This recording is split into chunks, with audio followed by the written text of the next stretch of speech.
ओम नमः शिवाय मित्रों। देखिए, शिव पुराण का पाठ करने जा रहे हैं और ये रुद्र संहिता प्रथम खंड का ये जो तीसरा अध्याय है और ये पृष्ठ संख्या आपको 143 पे मिलेगा। चलते हैं 143 नंबर पेज पे और देखिए ये रुद्र संहिता का ये तीसरा अध्याय यहाँ पे आ गया है। करते हैं पाठ प्रारंभ। नारद जी का भगवान विष्णु को क्रोधपूर्वक फटकारना और श्राप देना, फिर माया के दूर हो जाने पर पश्चाताप पूर्वक भगवान के चरणों में गिरना और शुद्धि का उपाय पूछना तथा भगवान विष्णु का उन्हें समझा बुझाकर शिव का महात्म जानने के लिए ब्रह्मा जी के पास जाने का आदेश और शिव के भजन का उपदेश देना। सूत जी कहते हैं, महर्षियों, माया मोहित नारद मुनि उन दोनों शिव गणों को यथोचित श्राप देकर भी भगवान शिव के इच्छावत मोह निद्रा से जाग ना सके। वे भगवान विष्णु के किए हुए कपट को याद करके मन में दुस्साह क्रोध लिए विष्णु लोक को गए और समिधा पाकर प्रज्वलित हुई अग्निदेव की भांति क्रोध से जलते हुए बोले। उनका ज्ञान नष्ट हो गया था, इसलिए वे दुर्वचन पूर्व व्यंग सुनाने लगे। नारद जी ने कहा, हरे, तुम बड़े दुष्ट हो, कपटी हो और समस्त विश्व को मोह में डाले रहते हो। दूसरों का उत्साह या उत्कृष्ट तुमसे सहा नहीं जाता। तुम मायावी हो, तुम्हारा अंतःकरण मलिन है। पूर्व काल में तुम्ही ने मोहिनी रूप धारण करके कपट किया, असुरों को बारूणी मदिरा पिलाई, उन्हें अमृत नहीं पीने दिया। छल कपट में ही अनुराग रखने वाले हरे, यदि महेश्वर रुद्र दया करके विष ना पी लेते तो तुम्हारी सारी माया उसी दिन समाप्त हो जाती। विष्णुदेव, कपटपूर्ण चाल तुम्हें अधिक प्रिय है। तुम्हारा स्वभाव अच्छा नहीं है, तो भी भगवान शंकर ने तुम्हें स्वतंत्र बना दिया है। तुम्हारी इस चाल ढाल को समझकर अब वे भगवान शिव भी पश्चाताप करते होंगे। अपनी वाणी रूप वेद की प्रामाणिकता स्थापित करने वाले महादेव जी ने ब्राह्मण को सर्वोपरि बताया है। हरे, तुम इस बात को जानकर आज मैं बलपूर्वक तुम्हें ऐसी सीख दूंगा जिससे तुम फिर कभी कहीं भी ऐसा कर्म नहीं। यहाँ पे देखिए, चित्र देखिए, नारद जी जो हैं अब क्रोधपूर्वक भगवान विष्णु जी के समक्ष हैं, यही यहाँ पे बताया गया है। माया ग्रसित नारद जी, कथा देखते हैं। कर सकोगे, अतः अब तक तुम्हें किसी शक्तिशाली या तेजस्वी पुरुष से पाला नहीं पड़ा था, इसलिए आज तक तुम निडर बने हुए थे। परंतु विष्णु, अब तुम्हें अपनी करनी का पूरा पूरा फल मिलेगा। भगवान विष्णु से ऐसा कह के माया मोहित नारद जी अपने ब्रह्म तेज का प्रदर्शन करते हुए क्रोध से खिन्न हो उठे और श्राप देते हुए बोले, विष्णु, तुमने स्त्री के लिए मुझे व्याकुल किया है। तुम इसी तरह सबको मोह में डालते रहते हो। यह कपटपूर्वक कार्य करते हुए तुमने जिस स्वरूप से मुझे संयुक्त किया था, उसी स्वरूप से तुम मनुष्य हो जाओ और स्त्री के वियोग का दुख भोगो। तुमने जिस वानरों के समान मेरा मुंह बनाया था, वे ही उस समय तुम्हारे सहायक हों। तुम दूसरों को स्त्री विरह का दुख देने वाले हो, अतः स्वयं भी तुम्हें स्त्री के वियोग का दुख प्राप्त हो। अज्ञान से मोहित मनुष्यों के समान तुम्हारी स्थिति हो। अज्ञान से मोहित हुए नारद जी ने मोहवश श्री हरि को जब इस तरह श्राप दिया, तब उन्होंने शंभु की माया की प्रशंसा करते हुए उस श्राप को स्वीकार कर लिया। तदंतर महालीला करने वाले शंभु ने अपनी उस विश्व मोहिनी माया को, जिसके कारण ज्ञानी नारद मुनि भी मोहित हो गए थे, खींच लिया। उस माया के तिरोहित होते ही नारद जी पूर्ववत शुद्ध बुद्धि से युक्त हो गए। उन्हें पूर्ववत ज्ञान प्राप्त हो गया और उनकी सारी व्याकुलता जाती रही। इससे उनके मन में बड़ा विस्मय हुआ। वे अधिकाधिक पश्चाताप करते हुए बारंबार अपनी निंदा करने लगे। उस समय उन्होंने ज्ञानी को भी मुंह में डालने वाली भगवान शिव शंभु की माया की सराहना की। तदंतर ये जानकर कि माया के कारण ही मैं भ्रम में पड़ गया था, ये सब कुछ मेरा माया जनित भ्रम ही था। वैष्णव शिरोमणि नारद जी भगवान विष्णु के चरणों में गिर पड़े। भगवान श्री हरि ने उन्हें उठाकर खड़ा कर दिया।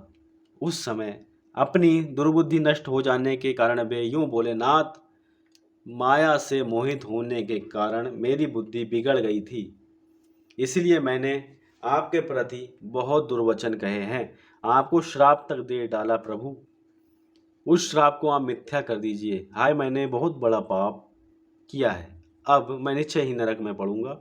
हरे, मैं आपका दास हूँ, बताइए मैं क्या उपाय, कौन सा प्रायश्चित करूँ जिससे मेरा पाप समूह नष्ट हो जाए और मुझे नरक में ना गिरना पड़े। ऐसा कहकर शुद्ध बुद्धि वाले मुनि शिरोमणि नारद जी पुनः भक्ति भाव से भगवान विष्णु के चरणों में गिर पड़े।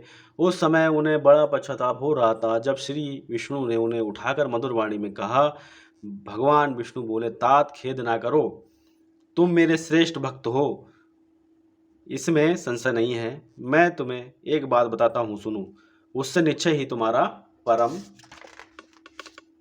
यहाँ देखिए एक और चित्र है भगवान श्री हरि विष्णु भगवान का, माया मुक्त नारद। यहाँ पे देखिए माया से मुक्त हो गए हैं नारद जी और श्री हरि भगवान विष्णु पूरे दर्शन दे रहे हैं। फिर देखिए कथा क्या हो रही है। हित होगा, तुम्हें नरक में नहीं जाना पड़ेगा, भगवान शिव तुम्हारा कल्याण करेंगे। तुमने मद से मोहित होकर जो भगवान शिव की बात नहीं मानी थी, उसकी अवहेलना कर दी थी, उसी अपराध का भगवान शिव ने तुम्हें ऐसा फल दिया है, क्योंकि वे ही कर्म फल के दाता हैं। तुम अपने मन में दृढ़ निश्चय कर लो कि भगवान शिव की इच्छा से ही ये सब कुछ हुआ है। सबके स्वामी परमेश्वर शंकर ही गर्भ को दूर करने वाले हैं।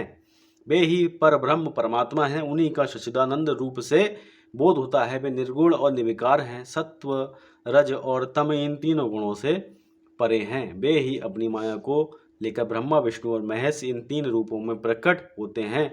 निर्गुण और सगुण भी वे ही हैं। निर्गुण अवस्था में उन्हीं का नाम शिव है।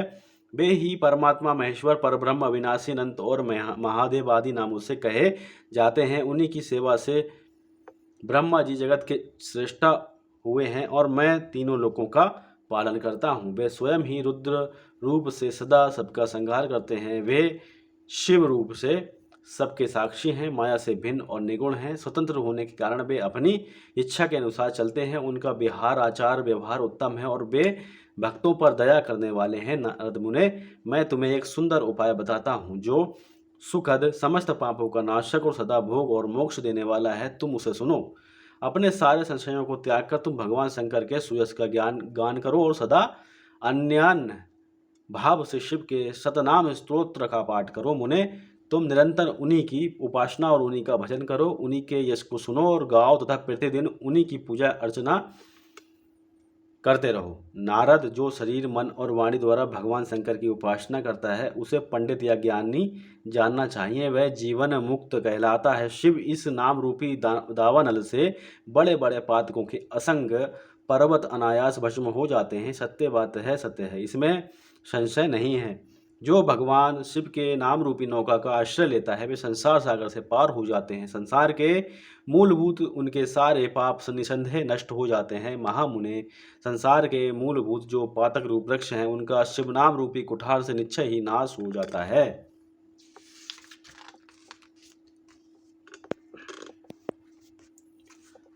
जो लोग पाप रूपी दावानल से पीड़ित हैं, उन्हें शिव नाम रूपी अमृत का पान करना चाहिए। पाप दावाग्नि से दग्ध होने वाले प्राणियों को उस शिव नामामृत के बिना शांति नहीं मिल सकती। संपूर्ण वेदों का अवलोकन करके पूर्ववर्ती विद्वानों ने यह निश्चय किया कि भगवान शिव की पूजा ही उत्कृष्ट साधन या जन्म मरण रूपी संसार बंधन से के नाश के उपाय हैं। आज से यत्न पूर्वक सावधान रहकर विधि विधान के साथ भक्ति भाव से नित्य निरंतर जगदम्बा पार्वती सहित महेश्वर सदाशिव का भजन करो। नित्य शिव की ही कथा सुनो और कहो तथा अत्यंत यत्न करके बारंबार शिव भक्तों का पूजन किया करो। मुनि श्रेष्ठ, अपने हृदय में भगवान शिव के उज्ज्वल चरणाविंदों की स्थापना करके पहले शिव के तीर्थों में विचरो। मुने, इस प्रकार परमात्मा शंकर के अनुपम महात्मा का दर्शन करते हुए अंत में आनंद वन काशी को जाओ। वह स्थान भगवान शिव को बहुत ही प्रिय है। वहाँ भक्ति पूर्वक विश्वनाथ जी का दर्शन पूजन करो।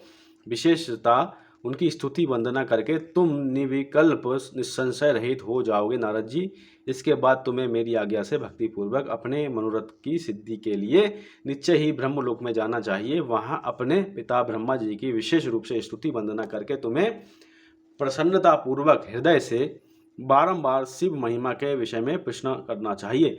ब्रह्मा जी शिव भक्तों में श्रेष्ठ हैं। वे तुम्हें बड़ी प्रसन्नता के साथ भगवान शंकर का महात्मा और सतनाम स्तोत्र सुनाएंगे।